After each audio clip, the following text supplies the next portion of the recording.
So good afternoon, everyone, and we are now at the plenary session that is aimed to be a forum for concluding the discussions, the presentations and discussions that we had throughout yesterday and the first half of today. So the closing of the first of the two thematic fields, as we call them at some point of this conference, and I think in lieu of a summary of the session, we can, I think, confidently say that we have had a very broad range of debunkings and rebuttals of the proposed titles, which makes us extremely happy because I think that's the best thing one can achieve with in this kind of situations, with this kind of in this format of events. So starting from Ruth, who offered deceivingly melancholic debunking of the ethos behind thinking of these topics in these terms, I would put it this way, to end, the deceiving process went further in the image realm, and then I told her that I will disclose this because, of course, all the images that she presented during her speech were fake. I mean, the moment when she described reaching the peak, and yes, I know I shouldn't do this, but I take great pleasure in doing it. But the moment when she was talking about arriving at the peak and the mall that is on the peak here in Hong Kong, she was showing images of Art Basel of 10 years ago.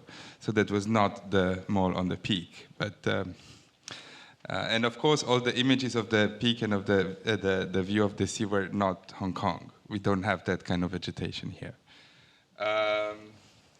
Then to continue with David, who offered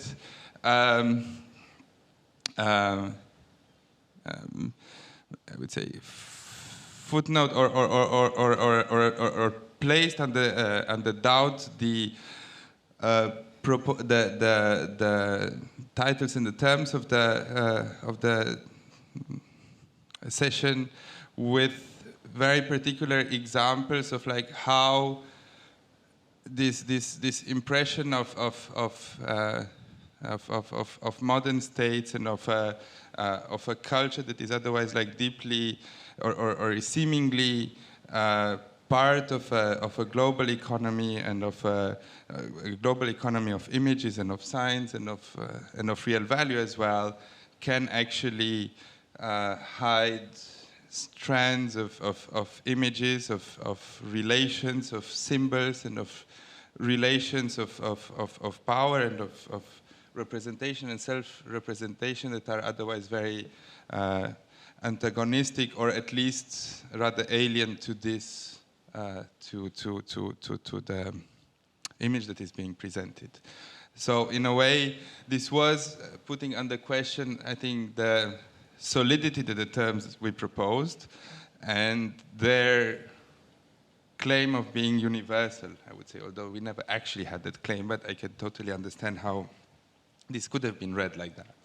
We didn't do strong efforts not to sort of like make it that clear. Then Yung Yang's presentation, I think, like also questioned these terms from a different angle because of not so much the validity of the terms themselves, but rather pointing out of like how they can very easily be manipulated and misused in particular contexts for political purposes, and how internationalism, for example, can very well be anything but a value when it's, in the concrete example that is relevant to us in Hong Kong, is actually considered an asset or a currency by Beijing in a very complex opera of representation and of sort of like set of images that is being sold to the world.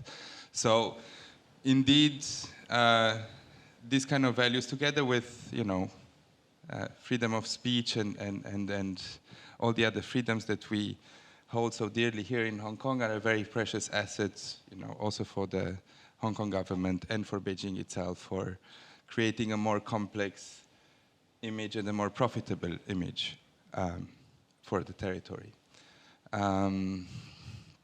So then moving on to Erica, who I think deconstructed us through, well, I mean, as an artist, having the possibility to do that on multiple fronts in the same time, and with maybe even more means at her disposal than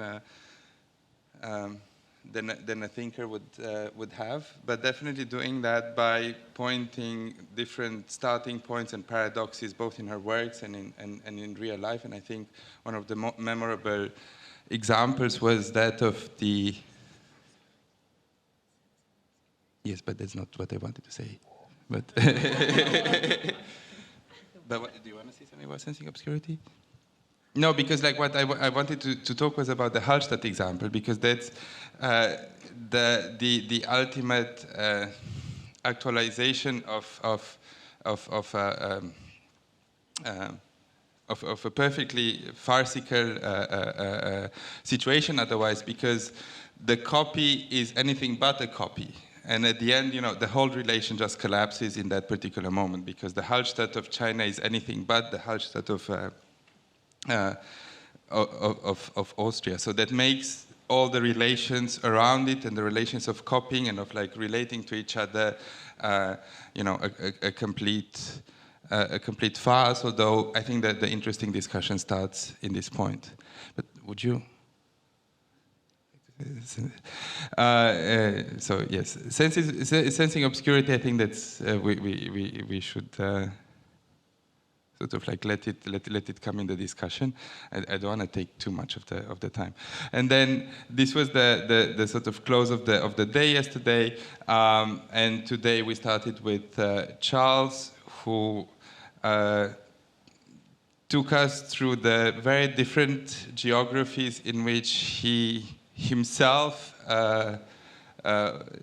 was like quite remarkable otherwise, and I would say that these are geographies that define the realities of our times and like the different versions of shaping our world. And of course, the most emblematic for its paroxysm is the Saadiat Islands and the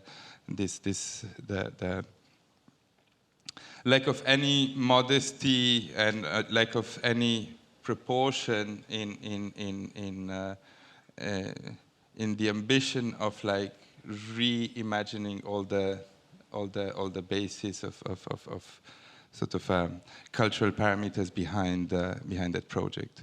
And then we had like the most precise rebuttal of every single term by Hamad, who I think was like a wonderful beginning for the discussion that we had, that put under question, I think, brilliantly, every term that we have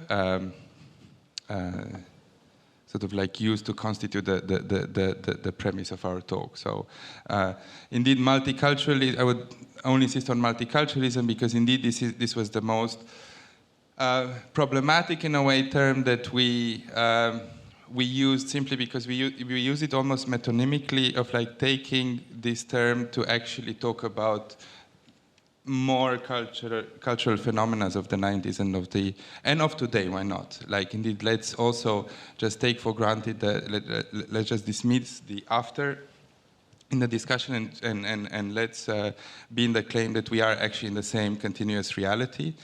So in the same continuous process of globalization. And if we do that, obviously multiculturalism, as it is understood semantically, does not cover all the complexity of phenomena, but we did use it as a metonym of sorts. Partially in a kind of like perverse way, because in a way it is the term that I think in our view, if it did not do the best job in explaining those phenomena, it's sort of in its nakedness revealed the most about the impossibility of like properly talking or like with the current terms that we have at our disposal about all the complexities of that of this period in which we still are. So, yeah, a bit of a long wrap up of things. Is there anyone who would like to object to the way I presented your objections to our proposal?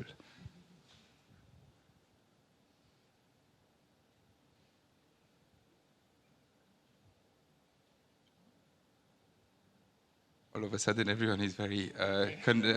How did I create this consent? This was far from my intention. I tried to be to instigate as much as possible. I can redo it again in even more polemic terms, but. Would you be so kind as to let us and also the audience, because I'm very interested in this being a real plenary session and not just a panel, maybe address some of the issues that came up with the last talk, because we haven't had the two talks, because we haven't had that possibility, and maybe it's too quick to go into the general thing. Yes, so we were planning to do that later, but we can definitely start with that. So to you and to the public, if you have specific questions addressed to Charles and to Hamad, I'm sure you have. So perhaps we can have that for the next 10 minutes or so, and then try to naturally start from there and to include the other issues that were raised by the presentations of the other speakers. So are there specific questions for Hamad and Charles?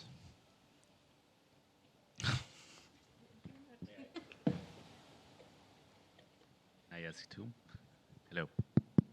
Hello. Can you hear me? Yep. Yeah, maybe to Hamad. It was a wonderful talk, and thank you for that. I wasn't quite sure at the very end if you saw the exhibition that was done at Tate Britain as being positive, because I was actually thinking, I understood your critical point of the immigration, and you made this whole point of what borders do you have to cross to be part of this British art history. But then my question comes thinking from something that you said in your talk, that maybe that you're not interested on what comes after, because maybe most of the things that we do have archetypes from the past, no? So when I see it, I think that the main archetype is that there's still a lot of the ethnographic museum involved in this, no? So the constant othering, no, is like perpetuates. Now, from the beginning, the other history being also a problem that David brought from global conceptualism, self-othering its tradition, no? What does actually that exhibition in Tate Britain now do? Does it actually include, or does it makes the canon even more canonized, no? Because it's just giving space to a certain ethnicity of the contemporary in its national history, no? Thank you for that question. And it's there are at least a couple of levels that I'll try a response to that. Firstly, I mean, I just showed one room of that exhibition. That was actually a vast exhibition. And it, started from the 15th century right up to almost the present day. And it was a problematic exhibition in the sort of periodization also. So there were lots of things that you could take objection to in terms of how it was crafted, how it was put together, what was shown, even the sort of even the elements that were put in to try and address the criticism, to get your own rebuttal first. There was a bit of that going on in that exhibition as well. But to me, it was interesting because it was an institutional admission around, because, I've always sort of thought about, because Tate Britain was, in a way, the neglected child, it became, what was not Tate Modern. And it became apparent, in particular, when some of the sort of the British artists refused to actually do their survey shows there. So one of the big problems for Tate Britain was to try and define itself as to, what the hell is this thing called Tate Britain? And why does it only represent a certain kind of thing? And in a way, however problematically, this exhibition was attempting to do that. It was an exercise also in forced democracy, so which was that this was done by the entire curatorial department. Well, not the entire, but there were about 13 curators who worked on this exhibition. So everybody had like a gallery. So, one person did this period that time, another person did, the Jews coming to Britain, another person did, et cetera, et cetera. So it was a real United Nations of an exhibition, and was critiqued in that way. But I still sort of saw it as a milestone. And in a sort of a personal anecdote, the Reclaiming Briton, the project that I referred to at the Royal Geographic Society. 2 years before this exhibition, we had planned with Tate Britain, with a curator, I won't name him, that he used to have the curious title of cross-cultural curator. And he was the only cross-cultural curator among the 54 curators that work for the 4 Tates. And of course, when I first saw his card, my question was, well, does that mean that all the other curators are monocultural curators? And of course it does. But I think that project didn't happen. We were going to do a symposium, an event, and performances. And there is no longer a post at the Tate called cross-cultural curator. And I think in these little things, you've got to find some refuge and of something to sort of positive to look forward to. And that's the way I take that exhibition, with all its faults. Can I add to that? I mean, because I'd like to tie it to this question we had yesterday about how to give up privilege. What we find in Europe in their multicultural migration policies often is that this big idea of integration, of course, right? So the people who arrive are supposed to integrate. And there's been for 20 years at least criticism that this never means that the majority society itself changes. Yeah, so it's always a fixed idea of what they're supposed to be integrating into, and the problem I had with when I saw that, and I think it's a different move from what Rashid Arin was doing when he was curating this outside of the institution, is that you make an exhibition like that, but you don't include any majority British art in it. So thereby ghettoizing or putting a very firm border, again, creating what we call in Holland the polder model, where everything is be what you want, but stay where you are. So in a way, you can have your little ethnic identity as long as you don't influence us. And what I liked very much when you in your talk was when you were saying there is an Indian in British. So even in historical terms, this is not even valid, because there is no majority British that's not influenced by colonialism. So and you can see that even in British art. You have someone like Stubbs, the famous horse painter. And art historically, I think there's a case that could be made that this comes actually through Indian and Muslim painting of horses, and that a lot of that that's an art history that hasn't been written, but I think it could be written. Nevertheless, we think of that as the most British of Britishness, the horse portraits. Well, Holbein is another. The connection with miniature, for example. Yeah.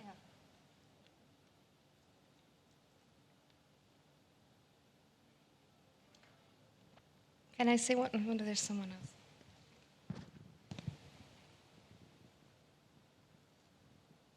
I kind of wanted to push that relationship to multiculturalism a little bit more. I think one of the great victories of discourse analysis as a discipline was locating multiculturalism in Europe specifically as essentially an overarching rubric that allowed racism for a neoliberal age. So it's this discursive mechanism by which the other is allowed to be within the community, but only a community that's externally defined. And if we're going to look at sort of exhibition typologies associated with this neoliberal racism or multiculturalism, it would of course be the survey show. All of the China surveys throughout the 1990s, ending probably with Indian Highway, but last year, which was of course 10 years too late. And I wonder now how we would place new exhibition typologies, things like the UBS Guggenheim project, which is obviously trying to be more of an internationalism than a multiculturalism. It's trying to push this idea of an outside and locations that are between communities. And is the same critique valid there? How does identity figure within that?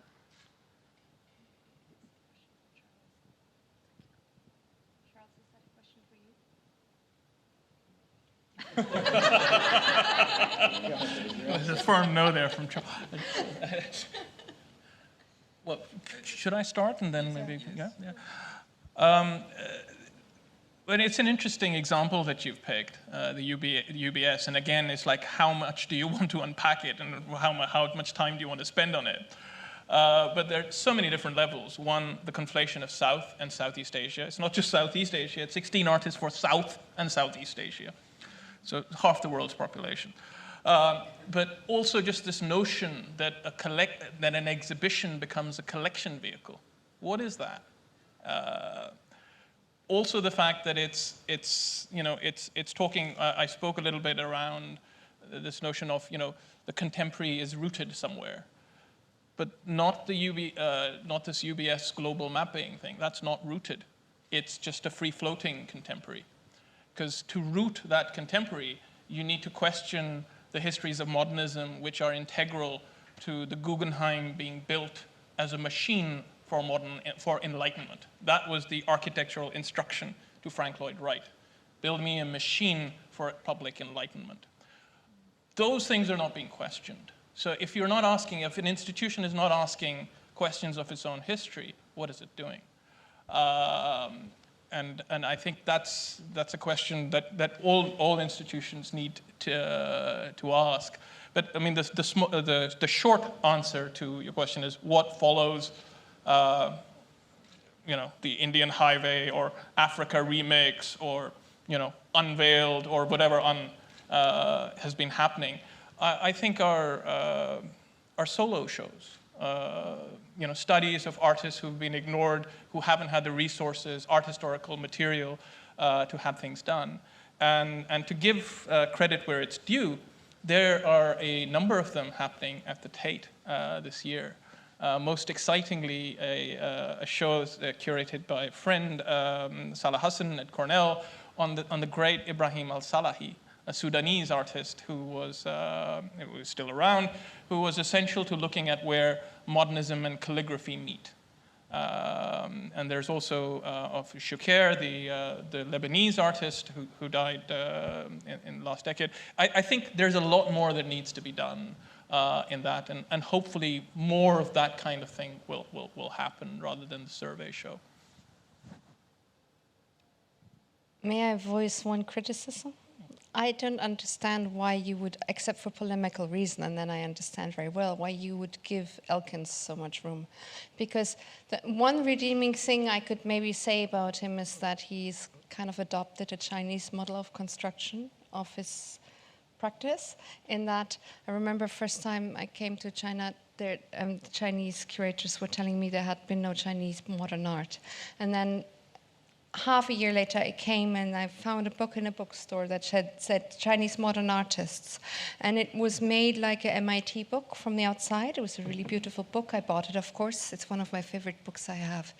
And when you open it up, it's a collection of names with their birth dates and deaths and the cities where they were born, and that's it.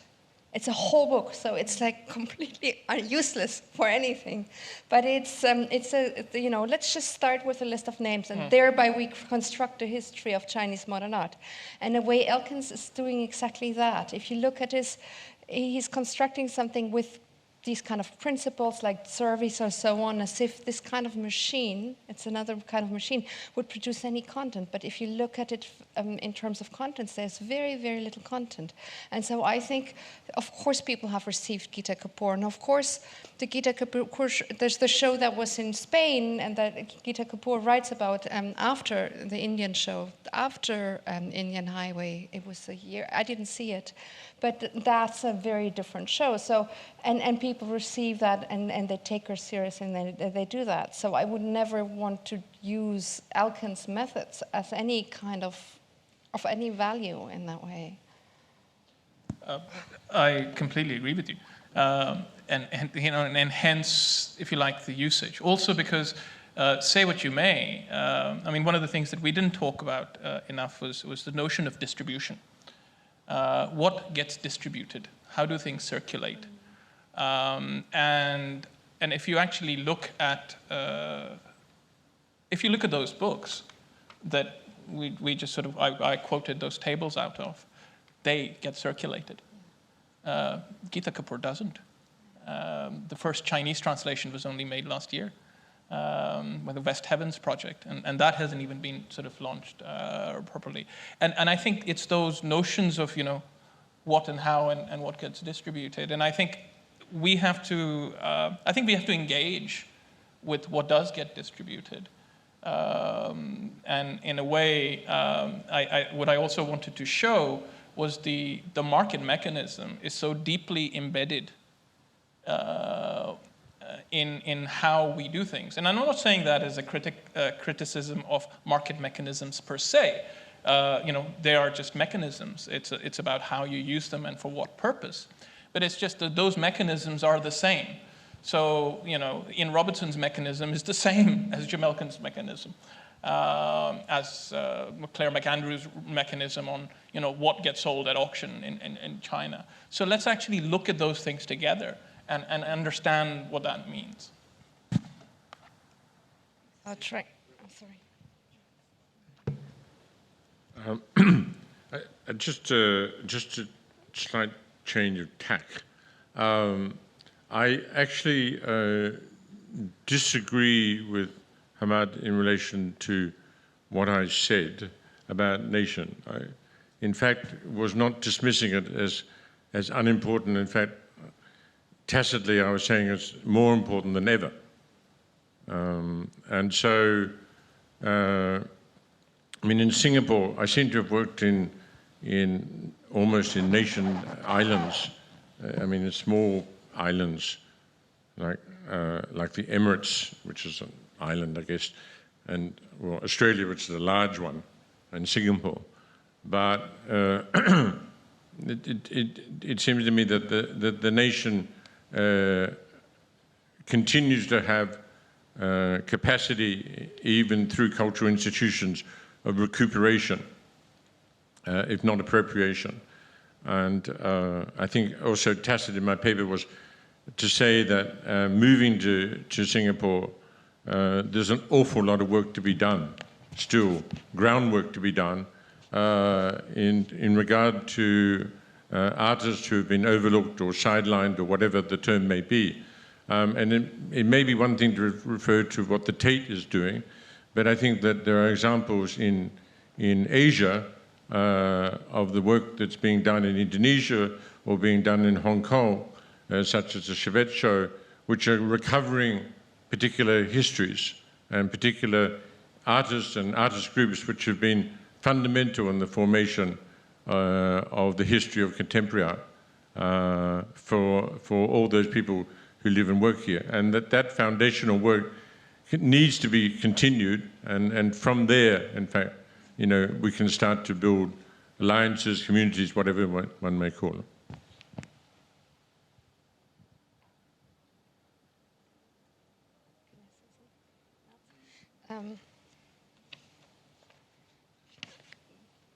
I wanted to get back to something that I'm proposing that I would be really interested in all of you discussing, that cropped up in the course of yesterday and today somehow for me as a relevant issue, and that has to do with the question of visuality. Because also I see when you were saying this groundwork needs to be done, David actually was showing that in some way it depends on how that groundwork is being done. If it's done as a kind of recovery of something that then is recovered as something that proves that a nation has already been always modern and thereby reifying the nation, both the nation and the nationalist, that is a problem, yeah, no matter that this groundwork does need to be done.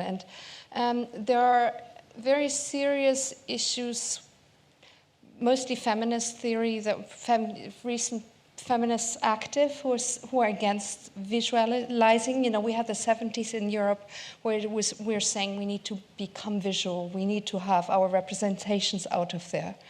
But then there's of course that questioning that Erica does of this, you know, how do things become visual? Can we even believe in the image? How do we have to deconstruct it as we're making things visual? And I think you were also dealing with that. The question of the ghost came in for me as well. But also, when you started out your talk with this, the lack of the visuality of this partition, and I was reminded of Amakanva's wife, who's been working quite hard as a human rights lawyer with a group of, and you might be involved with that, I don't know much about it, but with a group of people who've been kind of doing what governments should be doing, but somehow seem unable to do, so on a level below that, in kind of making visual in contemporary times and discussing ties between Pakistan and also making visual conflicts, but without the ties between Pakistan and India as an effort to prevent war, right? So, and I was reminded of my father, who grew up in the 50s and who always said, and so Cold War, right? And he always said, I'm very glad for spies, because as long as people have spies, then they know of each other, and the more they know of each other, the less frightened they are, and the less dangerous the world situation gets. So there's a question to be said for making things visual, but also then there's a question to be asked, how are they made visual, and maybe do we have another model than the modernist visuality? So that's a question I would be very interested in discussing with you guys. Can I just respond? It reminds me, Ruth, of Julius' work. Recently, Ralph Julius is an artist who works with sound, and he passed away in 2010, 11.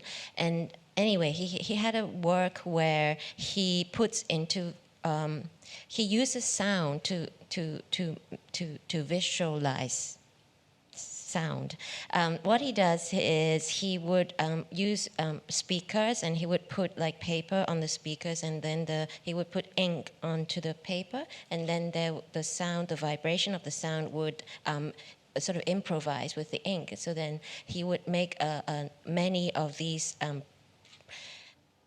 drawings or sonic drawings, and he would then put them all on the wall, and then he would invite a singer to sing out each note, or drawing, whatever, I don't know how to call them. And I think in that relationship, visuality becomes sort of humble in a way.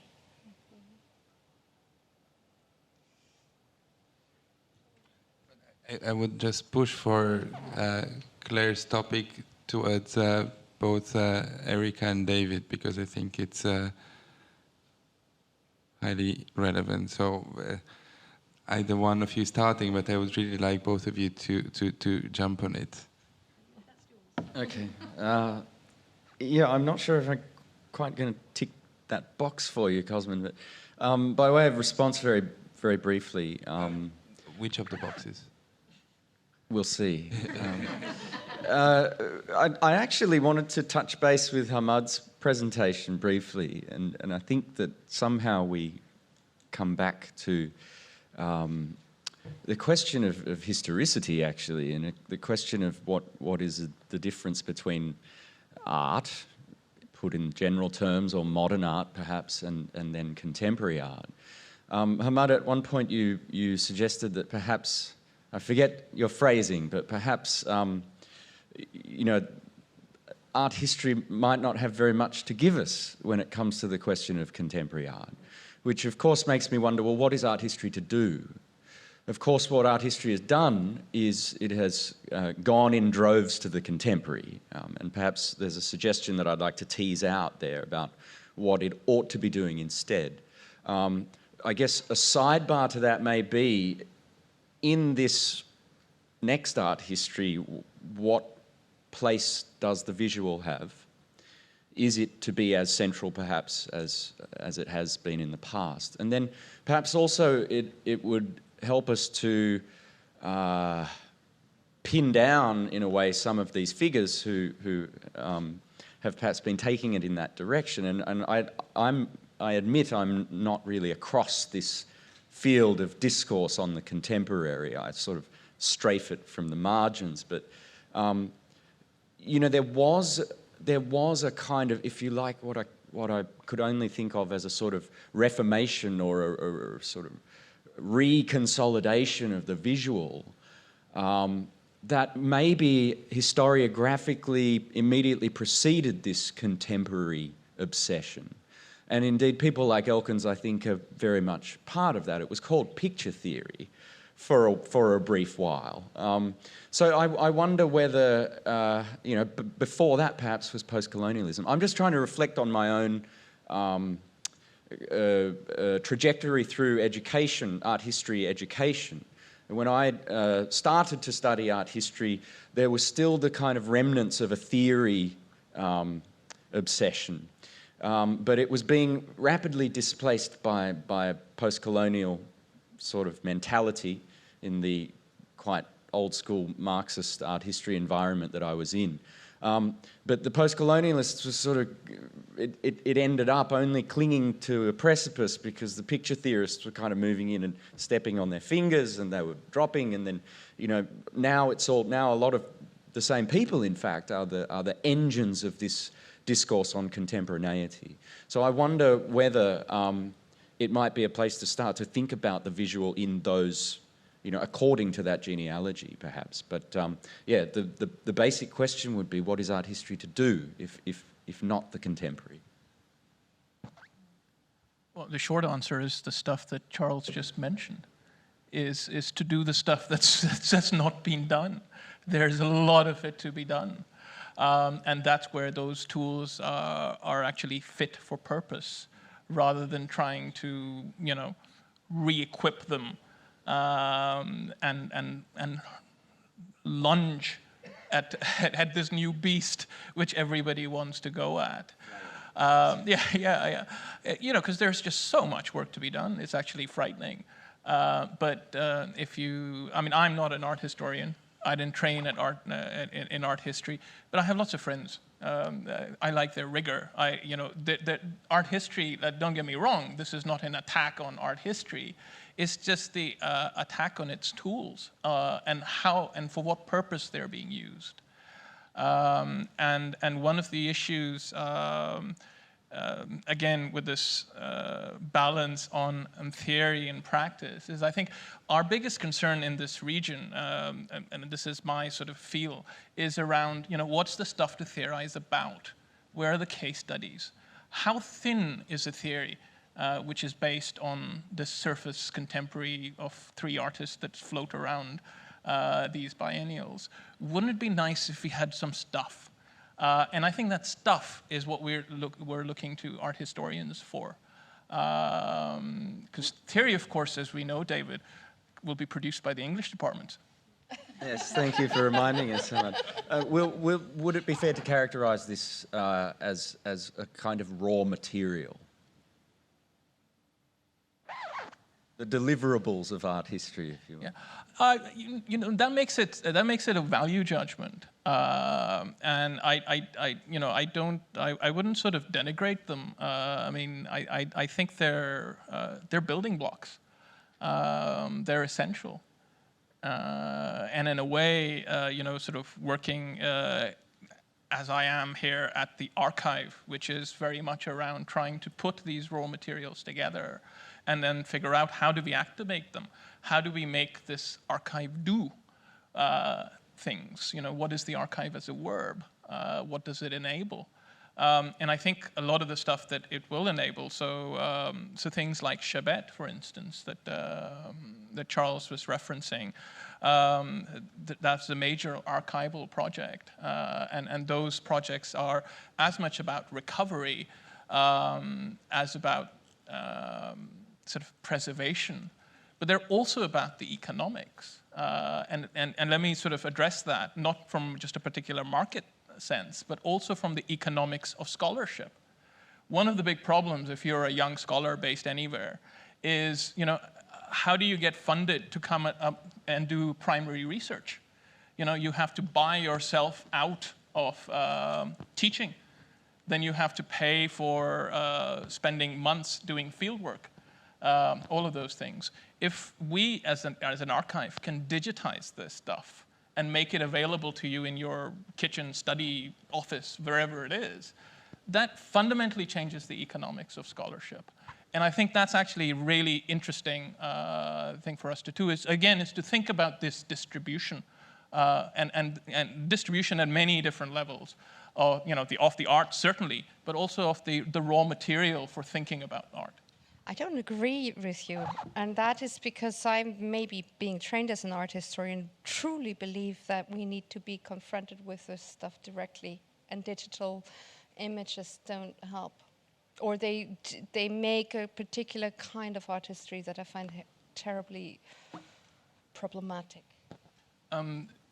Are you talking about the artworks? Are you talking about diaries? Are you talking about letters? Are you talking about original notes? Are you talking, So I'm not saying you can, forget, you don't need to look at art anymore and let's be Bill Gates. I'm just saying that, instead of several months of pouring through physical archives, you can do stuff, you can make the technology work for you. In a way, I think Ruth, you are bringing up something that is perhaps almost absent, and that's why I have to speak, because I'm the only artist on the panel, unless you want to say different. Yeah? Okay, so I have to speak for artists. Excuse me, all the artists out there, but so the visuality, visuality is an interesting word, because on one hand, I read it to mean, or sort of see it as meaning representation, which also is voice. And on the other hand, perhaps form and aesthetics, or visuality in terms of, like in terms of your presentation, there's no comments about the imagery used. I sort of detected something, but, we weren't looking really at your images. We were listening to you. I really feel like over the last day and a half that a lot of the recourse in terms of sort of theoretical recourse and terminology used seems to have a sociological kind of or anthropological basis to it. And how do we talk about any of these things in relationship to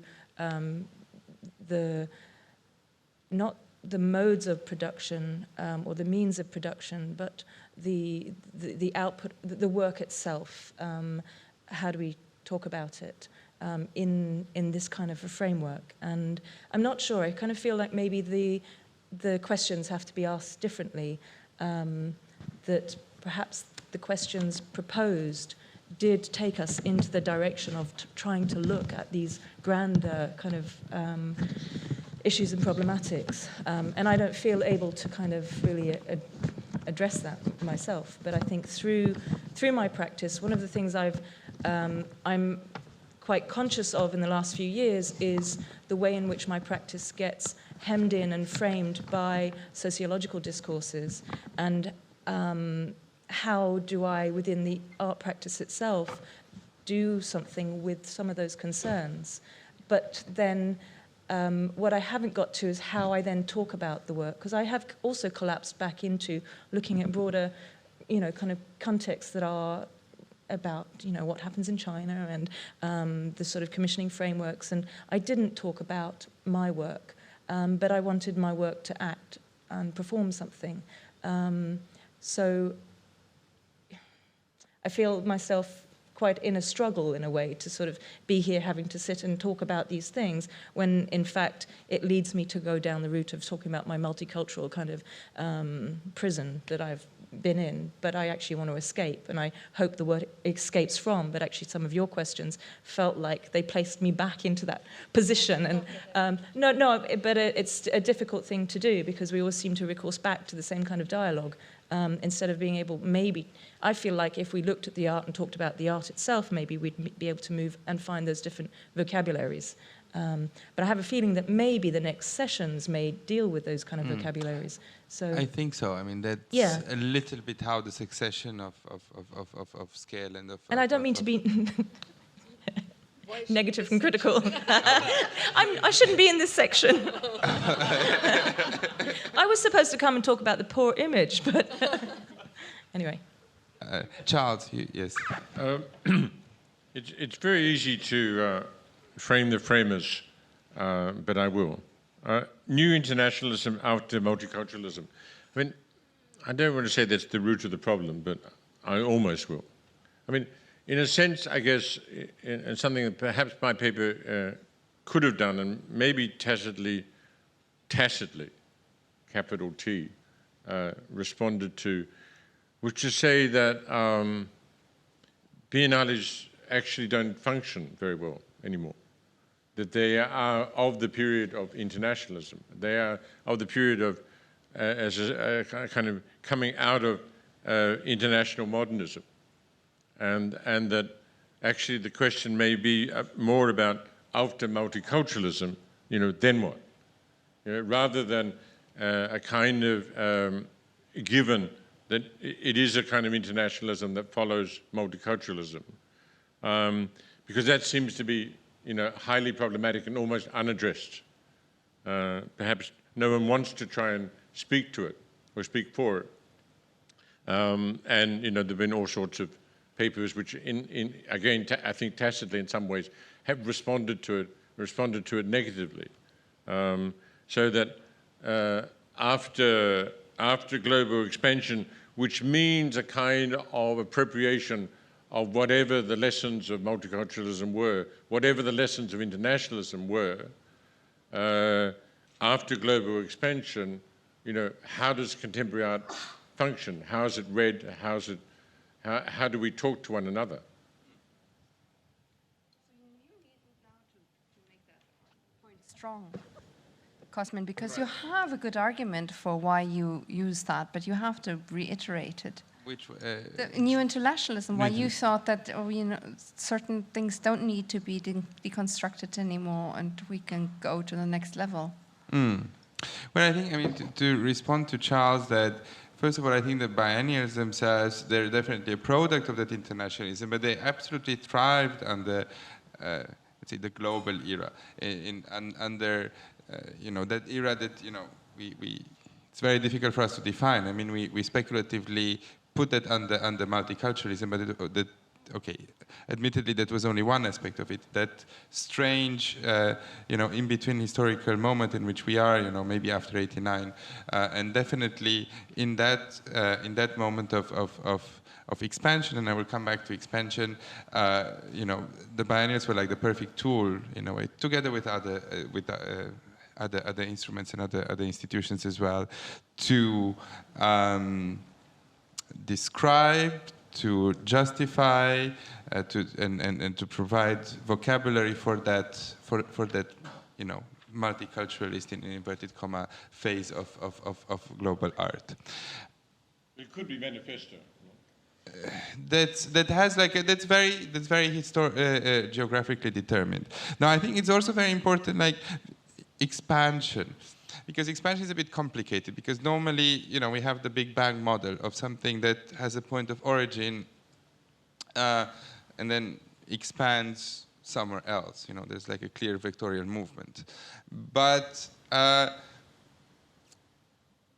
I was very careful, and we were very careful when we were like talking about it and writing about it and talking to you and describing the model, not to place in this sort of vectorial direction something coming from a previous core, let's call it the West, to somewhere else. Because I think this process of expansion of contemporary art on a global scale did not happen on those vectors from the West somewhere else. It did expand, but in a, I think, physically difficult to describe kind of movement of being produced for the first time in the places where it was appearing in a kind of movement of expansion. I don't have, you know, the geometrical and the physical model to describe it, but I wanted to reiterate that, you know, we don't see it as a model of like from the West then sort of like expanding to its former colonies. Also on the biennials, I mean, I would argue that most biennials are national.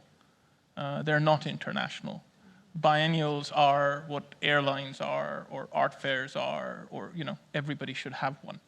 And it's almost a rite of passage for new nations to have one. Singapore was founded in '65.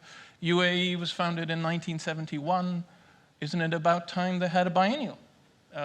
It's an extension of that nation, of performing the nation again, and what the nation wants to say for itself. And especially if you think about the Singapore biennial's initiation, alongside the IMF World Bank meeting, what does that biennial have to say about the nation?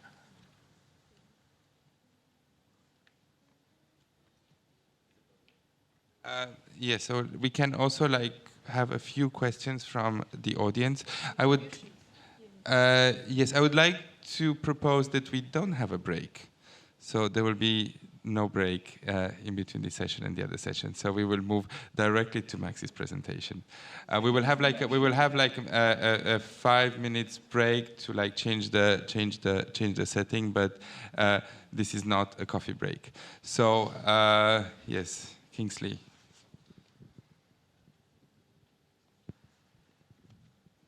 Well, thank you all. First of all, I think this should open up this conversation and this knowledge sharing to a broader audience, not just 5 rows of seats here. I think it's a lot of the city. But, well, thank you very much, first of all. I'm also curious that a lot of the language we're using it's very rigorous polemic interrogation on the subject matter of contemporaries and new internationalism.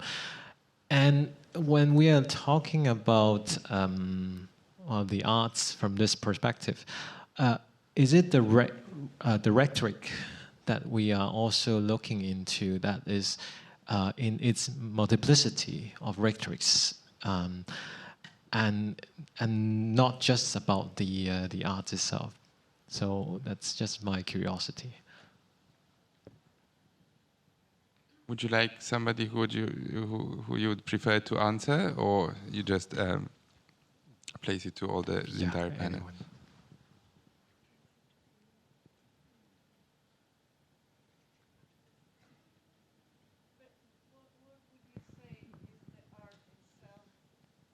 Would you mind to repeat in the microphone? It's for our viewers. Sorry, on I the don't know internet. if this is a good way to begin to engage.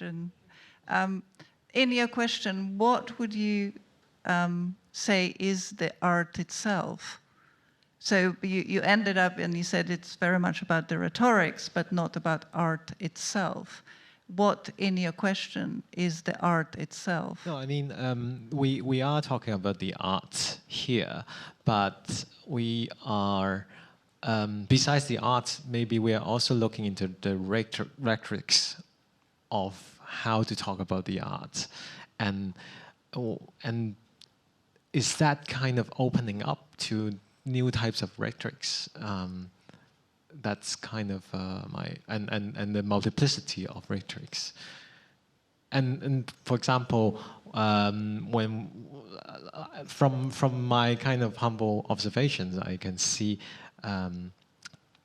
there's still kind of a polemic way of talking about this subject. And there is always kind of the, we are talking about the inside and the outside and borderlines on the two sides.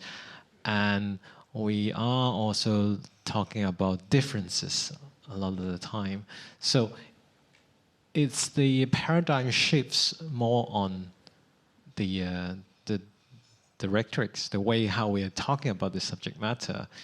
And that is kind of a new way of looking into this new internationalism or contemporary. Am I making sense? Please.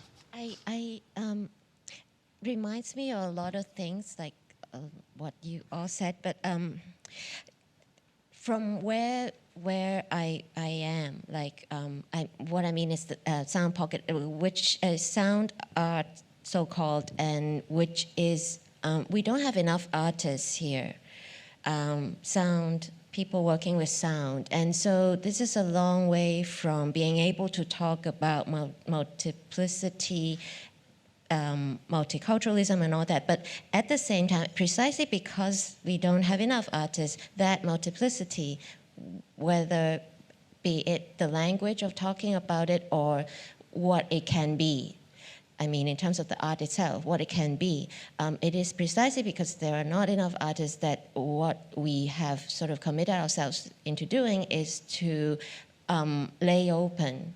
So this is very actually concrete kind of practice for us. Like when we support, I mean, yesterday I was talking about the primary audience, which are the artists who are upcoming, who are not sure if they want to be happy or normal.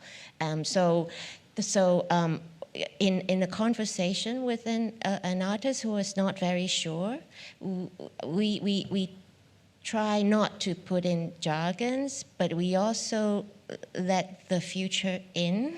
I don't know how to talk about this. To let the future in the sense of helping them see a sense of the past and what they could relate themselves to, but also in terms of what they could become for themselves. And I mean, this is against a backdrop of, I'm hearing some young artists, for instance, telling us how they have been directed into taking certain ways of making art, but they're not sure about it, but they're being directed because people are telling them that this kind of art people will understand, and this is what you will, how you do well if you want to be an artist.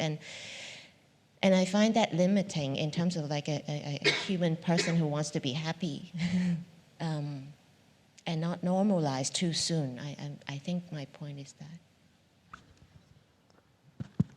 that. Just briefly, I think that one of the very good reasons for this conference was actually, and the people invited, was to if I can use another rhetorical word, unpack the rhetoric.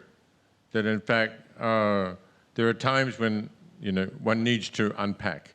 And, nation, border, international, global, ethnicity, multiculturalism, etc., have all become rhetorical terms. And unpacking means what are they constituted by? How are they constructed? How are they used? How are they operating? How are they overriding certain complexities, differences, all sorts of things. So I think that one of the aims of such a discussion has been precisely to examine the construction of a rhetorical language which is being used by, by the nation, by whoever. The very last question or commentary. Is there any? Can I? Yes.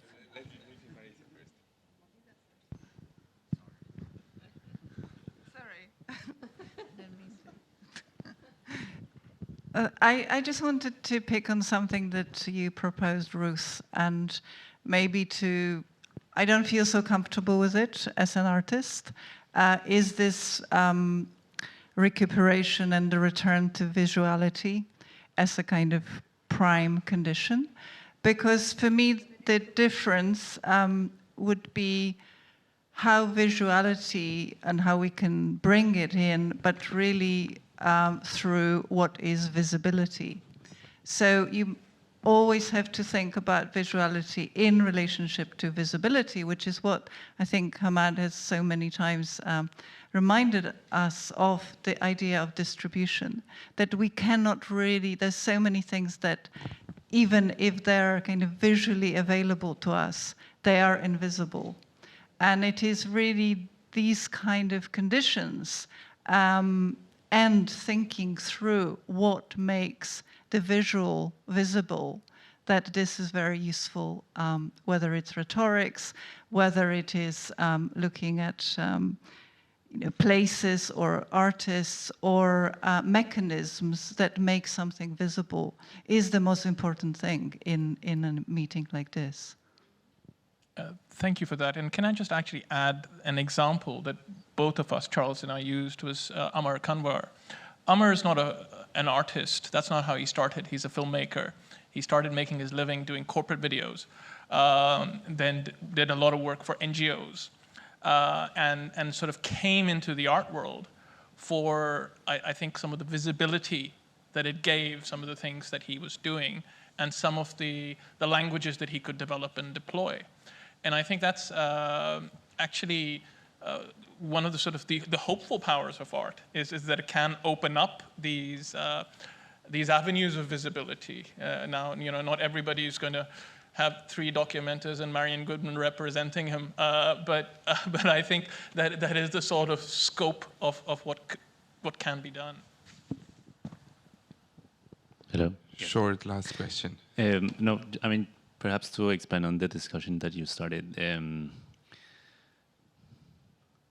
I think that, I don't know if you were yesterday, but actually David's talk, I think, precisely talked about how this rhetoric of here, there, what is conceptual art as this overpowering terminology to define the contemporary. I don't know. It seemed that most of the talk was actually about being critical towards this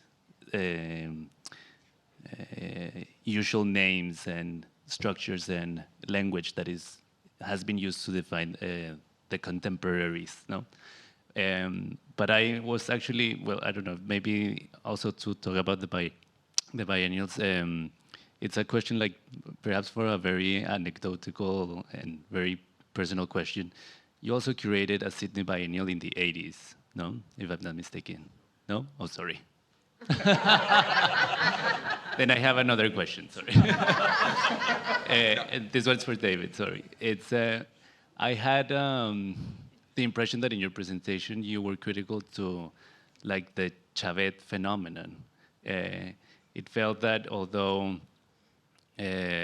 you understood the importance of doing this historical revision, it seemed that there was a moment that you talked about how his minimalism was so appealing that it also appealed to another field, which is not necessarily the academic or historical. No? Yeah, I mean, I wouldn't say I was trying to be critical of Chabet and Chabet's work. It played a certain function in my rhetorical exercise, and that is that there's these processes of not just of reification, and the kind of consolidation of an artwork as a thing that can be moved around and traded in certain ways, but also the kind of the recasting or the reimagining or the refashioning of those commodities once they have been outed and subsequently outed again. And I just think that Chabet, and I could have chosen other examples. I was also thinking about some work from Indonesia, and in the Thai case, someone like Montien Bunma, as examples of how, in a sense, the nationally specific or the ethnically specific has been updated, and it has been sometimes minimized, but nevertheless the national remains there as a frame through which we interpret those things. So I mean, it's it's by no means a critique of Chabet's form of, conceptual practice. But as much as I would hate to end on this note, that the national is still there, but like I have no choice but to actually go for it. I would like to thank all of you for the very lively discussion that we had to cut short today, and for all your presentations, the lengthy presentation and the rich presentations throughout the last day and a half. So thank you very much. Please, a big round of applause.